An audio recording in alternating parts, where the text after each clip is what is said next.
Bonjour et bienvenue sur la chaîne Mystis & Fibrae. Mystis & Fibrae, c'est ma chaîne. Moi, c'est Pauline. Je suis complètement addictophile. C'est-à-dire que je suis addict à tout ce qui peut avoir un rapport avec la fibre et le fil. Le filage, le tricot, la couture, la broderie, enfin vraiment le crochet aussi. Voilà, tout ce qui peut avoir un petit rapport avec la fibre de mouton, d'alpaga, voilà, je kiffe et j'y passe pas mal de temps.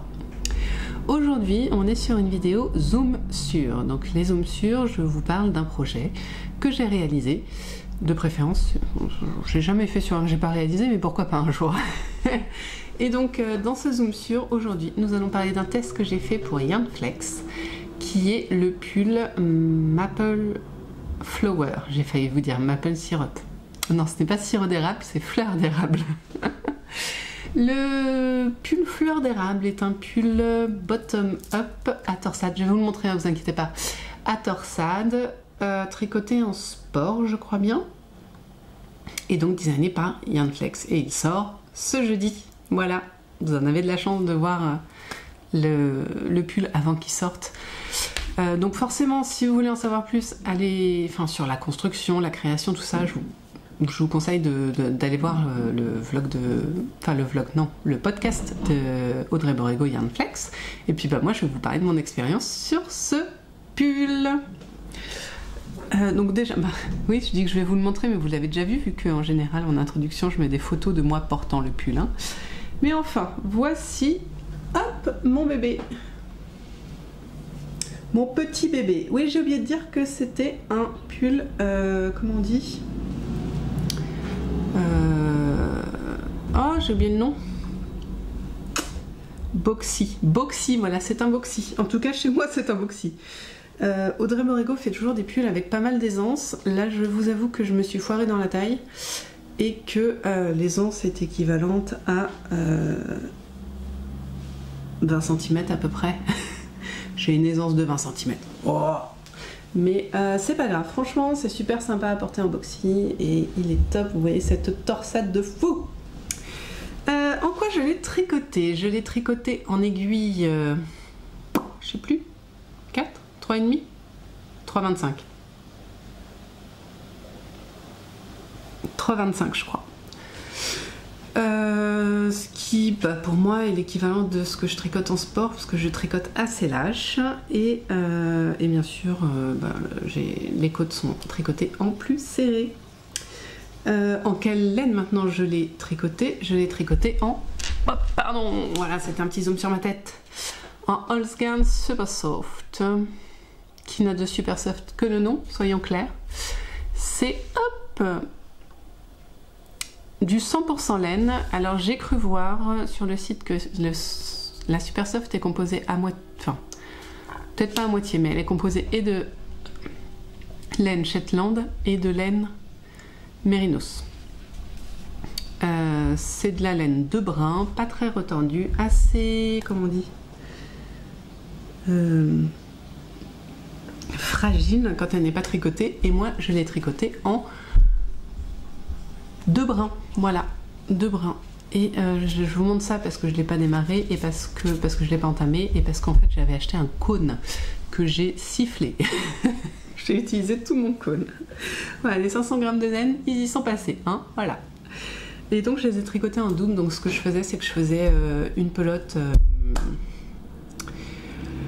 2 pelotes que je tricotais en même temps. Pardon. On va y arriver. Alors, ce qui fait que je peux vous montrer un petit peu la texture sur les bras. Il est pas trop dur quand même. Mais c'est clairement pas de la soie, quoi. Il se tient bien. Mais il est quand même, vous voyez, c'est pas non plus du carton, quoi. Hein. Après lavage, ça va bien. Donc, parlons un petit peu de la construction de cette petite bébête. Ce pull est démarré donc par le bas pour que les torsades se tracent bien, en fait. Hein. Souvent, c'est le problème des torsades et de la dentelle, c'est qu'elles ont un sens et qu'on ne peut pas forcément les retourner. Donc ce pull se démarre par le bas, il faut monter le nombre de mailles nécessaires pour faire le tour et puis voilà. Parce qu'on Contrairement au pull où on commence par en haut, on commence par assez peu de mailles puis on augmente. Voilà. Là, on commence par en bas, donc on commence direct par le nombre de tailles, n'importe quoi. Le nombre de mailles maximum. Enfin non, si, pour celui-là maximum. Voilà, donc vous voyez, hop, voilà. On fait des côtes, là c'est des 2-2. Même pas torse. J'aime beaucoup la haute gamme parce qu'elle a vraiment une très bonne définition. Là, vous voyez sur les torsades, on les voit super bien, quoi. Donc une fois qu'on a fait les côtes, on met en place le motif. Donc le motif, il est composé de 3 panneaux. On a un panneau ici, qui va jusqu'à là. Ouais, jusqu'à là, voilà. Ce point-là, alors on a plusieurs points. J'essaye de... Là, voilà. Donc vous voyez, on a cette espèce de point qui ressemble un peu à du point de riz, de blé. Une jolie torsade qui, vous le remarquerez peut-être, n'est pas régulière. C'est-à-dire que parfois, enfin, souvent les torsades, c'est plus serré là. Et là, je trouve ça super sympa, c'est plus lâche. On a du point, comment s'appelle cette chose, en verre. Et là, on a une micro torsade qu'on fait tous les 2 rangs, et qui rend plutôt jolie. Vous voyez, elle est très jolie et on la, voilà. Et ça, on va le répéter 3 fois. Hop, ce petit motif-là, il est répété 3 fois. Une fois qu'on a fait ce petit motif, on va faire la partie centrale qui, veuillez pardonner l'expression, est un petit peu couillue. Je sais pas pourquoi j'avais envie de dire cette phrase. Voilà. Alors, la partie centrale, vous voyez, c'est cette jolie torsade qui va se répéter, celle du milieu là, et qui est entourée de ce motif de zigzag en point en vert. Là, vous voyez, un petit zigzag en point en vert qui se joue en miroir, voilà, de cette jolie torsade. Et de l'autre côté, nous avons donc le 3e panneau de torsade qui se trouve être le miroir du premier. Sauf si foirage, mais ça c'est possible aussi, hein, mais voilà, et qu'on répète 3 fois encore. Donc ça fait déjà pas mal de torsades. Et heureusement, à l'arrière, on se repose. Voilà, à l'arrière, désolé, il n'était pas très bien plié. À l'arrière, on est sur du jersey. Voilà. C'est un pull qui se tricote en rond. Donc c'est-à-dire qu'à la moitié du tricot, on se repose, quoi. Et l'autre moitié, on réfléchit. Donc on se retrouve, c'est Audrey, alors je sais plus si Audrey, je pense qu'elle a fait que des diagrammes. Et moi je me suis aidée de ça pour lire mes diagrammes, de ça et de mes petits aimants. Voilà, que je mettais sur mon diagramme et que je faisais suivre. Parce que mine de rien, c'est un diagramme qui compte quand même pour le milieu. Il est sur plus de 30 rangs je crois, donc se rappeler c'est pas facile. Et autant celui-ci, il est assez facile à enregistrer, même si très franchement le fait que ça soit pas tous les 2-3 rangs, vous voyez là il y a 2 torsades en fait. Il y en a une toute serrée et une toute longue. Et du coup ça empêche de la prendre absolument par cœur, mais ça c'est facile, c'est tous les 2 rangs, voilà, c'est pas compliqué hein, non plus. Mais qu'au début, sur les, on va dire les 10 premiers rangs, ou au moins la première répétition, donc la vingtaine, entre 20 et 30 rangs, faut avoir les trois diagrammes devant soi, quoi, parce que faut les mettre en place quand même. Une fois qu'ils sont bien mis en place, très clairement, les diagrammes des côtés, là et là, on les connaît par cœur. C'est très facile. Et chose qu'Audrey a fait, mais d'une intelligence, c'est à ça qu'on voit que c'est une professionnelle. Le diagramme du milieu, en fait, donc que lui, on est un peu obligé de suivre à chaque fois, parce qu'il y a beaucoup de torsades différentes, même si c'est logique, là, le petit zigzag, il se trouve que souvent, il faut quand même vérifier. Hein, voilà. Et donc, en fait, ce qu'Audrey a fait, c'est que sur le diagramme du milieu, elle a mis au rang important des annotations pour qu'on effectue ces torsades-là, qui ne sont pas sur le diagramme du milieu, vu qu'elles sont sur les diagrammes des côtés. J'espère que je suis assez claire. Ce qui fait qu'en fait, sur le diagramme, on a donc ça, là, ce motif-là, et puis, quand on doit faire cette torsade-là, sur ce rang-là, elle va nous dire, attention, ici, il y a une torsade. Au lieu qu'il faille qu'on aille voir le 3e diagramme, parce qu'un diagramme égale une planche à 4, Donc du coup, s'embêter à se taper 3 feuilles aimantées pour savoir où on est, bouger les aimants à chaque fois, c'est un peu relou. Là, sur le même diagramme, on avait cette toute petite notification qui, je vous l'avoue, au début m'a perdue. Au début, je voyais ce truc, je me suis dit, mais pourquoi il y a une référence de torsade là? En plus, c'est même pas sur les mailles qu'on fait, je comprends pas. Et à un moment, j'ai réfléchi. Ouais, je sais, incroyable. Et du coup, j'ai compris. Voilà. C'est fou, hein? Qu'est-ce que je voulais dire d'autre sur ça? Du coup, clairement, ce pull m'a pris du temps à faire. Je l'ai commencé en janvier et j'ai dû le finir début mars, à peu près. On commençait après Noël et fini début mars. Parce que ça fait de la quantité, ça fait de la maille et ça fait de la hauteur, quoi. Ce qui est très pratique, c'est que c'est un drop shoulder, ça. C'est-à-dire que les manches, il n'y a pas de diminution, il n'y a pas de yoke, il n'y a pas de raglan. C'est tout droit. Ce qui est très pratique pour la torsade qui, du coup, on la continue jusqu'en haut. Même si après, on est encore en aller-retour, mais... Voilà. Donc ce qu'on fait, c'est que il est vraiment très grand. On va en aller-retour, on tricote en rond jusqu'à là, jusqu'à l'arrivée de nos amis les manches. Donc jusqu'à là, c'est en rond. Après, on fait le demi-devant. Je crois qu'on commence par le demi-devant. On continue la torsade. On fait des diminutions qui nous sont indiquées. Voilà, je crois qu'on a un diagramme spécial d'ailleurs pour les diminutions. Et hop, on arrive aux épaules. Aux épaules, on a des rangs raccourcis à faire pour leur donner une jolie forme. Alors, après blocage, ça se voit moins, mais elles sont un peu arrondies. Vous voyez ici, c'est un peu arrondi. C'est pas comme ça, c'est un peu comme ça pour être mieux sur les épaules. Ensuite, du coup, on met en attente. Oui, on met en attente pour partir sur l'arrière. Donc là, pareil, sur l'arrière, on tricote endroit envers. On refait nos rangs raccourcis. Ça doit être des rangs raccourcis à la main parce que je ne les vois pas. Ils ont disparu. Vous les voyez pour faire cette jolie forme d'épaule. Et une fois qu'on a tricoté les deux côtés, on vient faire un rabattage à 3 aiguilles.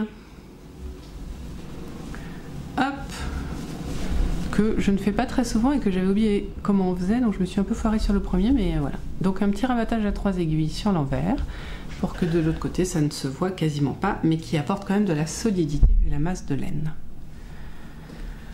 Ensuite, est-ce que Audrey est comme moi et préfère faire le col avant? Je crois bien. Donc elle nous dit comment faire le col. Alors elle nous précise bien combien de mailles sur le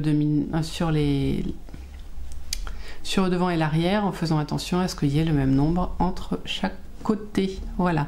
C'est un long col. J'en fais rarement des aussi longs. Je pense qu'il doit faire 5 cm, toujours en côte de 2.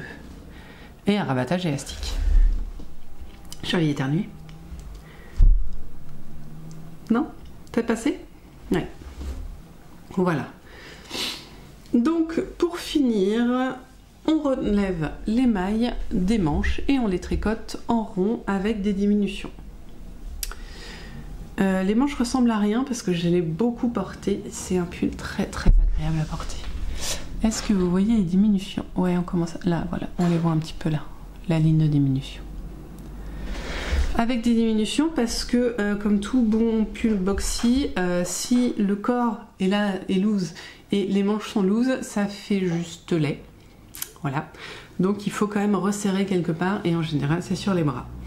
On se termine avec ces côtes de 2 encore et encore pour moi un rabattage élastique. Toujours le Jenny Surprisingly Stretchy Bind Off pour ma part, que j'aime beaucoup. Et qui est bien, voilà. Résultat, c'est un pull qui donc est très loose sur moi, pas de problème, qui pèse 500 grammes de laine, qui a des manches bien longues pour ma part, et voilà, et que j'ai pas envie de porter parce que j'ai la flemme de me changer. Et voilà.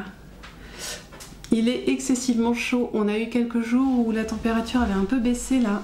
Et c'était super agréable en fait. C'est doudou quoi. On a l'impression qu'on est dans un cocon. Je vous jure, c'est un bonheur. Ça, plus un col, on n'en parle plus quoi. C'est la tenue du week-end. Si je mettais des leggings, je dirais que je mettrais un leggings aussi, mais j'en mets pas. Donc c'est avec un jean. Voilà, c'est vraiment un superbe pull, super sympa à faire. Faut pas avoir peur de la torsade, elle est pas compliquée, elle est très bien expliquée, mais clairement c'est long quoi. C'est long. Mais ça vaut le coup, ça vaut le coup, ça vaut le coup.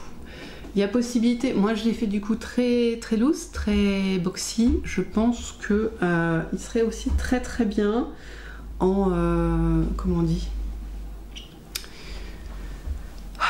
avec une aisance moins grosse, pas négative quand même, faut pas déconner, mais je pense qu'avec une aisance de 2-3 cm ça suffirait et ça permettrait peut-être de le tricoter comment dire plus vite.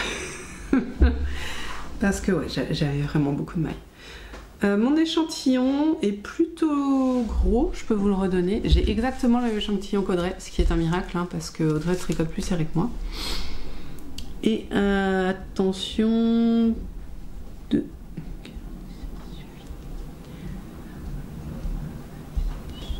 Ouais, j'ai entre 18 et 20 mailles pour 10 cm. Donc voilà, je crois que c'est 19 l'échantillon. Vous voyez 19, enfin pour moi 19 c'est pas ce que je fais souvent, je tricote pas mal de jersey donc voilà, toujours aussi beau, je l'adore, je suis très très contente de ce test, je suis très contente de la Holzgarn, c'est vraiment une laine très agréable à tricoter. Non, c'est pas vrai, elle n'est pas du tout agréable à tricoter parce qu'elle est pleine d'huile de filage et du coup elle accroche un peu. Donc moi la première fois que j'ai tricoté, c'était quand j'ai commencé à tricoter, j'avais tricoté pour un châle pour ma belle-mère et j'avais cru mourir, j'avais cru mourir sans rire.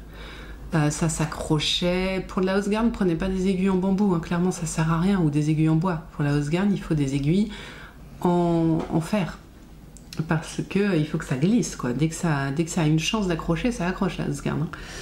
Et du coup maintenant que je tricote mieux, enfin voilà, j'ai plus de facilité à tricoter, c'est vrai que la Holzgarn ne me pose plus de problème. Mais je m'en rends compte, enfin, je sais bien que la première fois, j'en avais pas vraiment retricoté parce que j'avais pas aimé quoi. Et là j'en suis super contente. Pareil, la première fois que j'ai tricoté, je trouvais qu'elle piquait. Là, je la trouve limite douce en fait. Comme quoi les goûts changent, hein. Vraiment en tricot, les goûts changent vachement. Et il faut pas hésiter, je pense, à réessayer des choses qui plaisaient pas. C'est comme, enfin voilà. Moi, je pense que c'est mon filage qui m'a permis de m'adapter aux laines un peu plus rustiques, mais voilà. Et puis qualité-prix, la Holzgarn c'est génial, c'est vraiment de la 100% pure laine et je crois que c'est je sais plus combien elle coûte, mais elle est vraiment pas chère, elle est moins chère que de la Fonty ou que de l'industrielle française et elle est danoise je crois, DK, Danemark. Voilà. Bah écoutez, c'est tout ce que je pouvais vous dire sur ce magnifique pull, j'en suis ravie, n'hésitez pas à le faire si l'idée vous vient. Voilà, ça fait partie du petit pull en comment on dit, en torsade, c'est toujours un truc, les gens peuvent avoir peur de faire de la torsade, mais c'est super sympa à faire.